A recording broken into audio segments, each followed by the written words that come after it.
Cadet college Petaro में 62 वालिदैन जे दिहाड़े की तकरीब थी है। वडो वज़ीर सैयद मुराद अली शाह कैडेट कॉलेज पेटारो वारी तकरीब में खास मेहमान तौर शरीक थियो है। वडे वज़ीर सां डॉक्टर सिकंदर शोरो मलिक असद सिकंदर भी मौजूद आहिनि। कैडेट कॉलेज के प्रिंसिपल कमांडर फैसल इकबाल काजी ऐं संदसि टीम वडे वज़ीर की आजियां कई। तकरीब में हैदराबाद तालीमी बोर्ड में पोजीशन माणींदड़ शागिर्दनि के शील्डूं ऐं इनाम ॾिना वेंदा। तफ़सील मालूम कंदासीं आवाज़ जे रिपोर्टर अली मुराद चांडियो खां। जी अली मुराद, वधीक कहिड़ा तफ़सील आहिनि आगा कजो।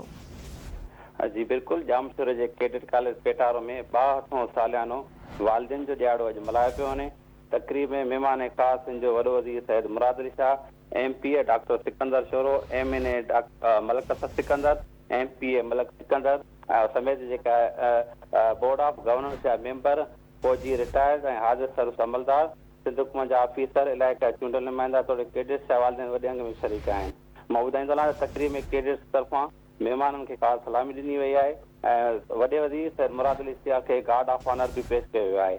तकरीब में कैडेट्स पारां parade, PT show, gymnastic, tiger squad, tent packing, हाथ शो, जंपिंग जी रेसल भी कई वई आहे।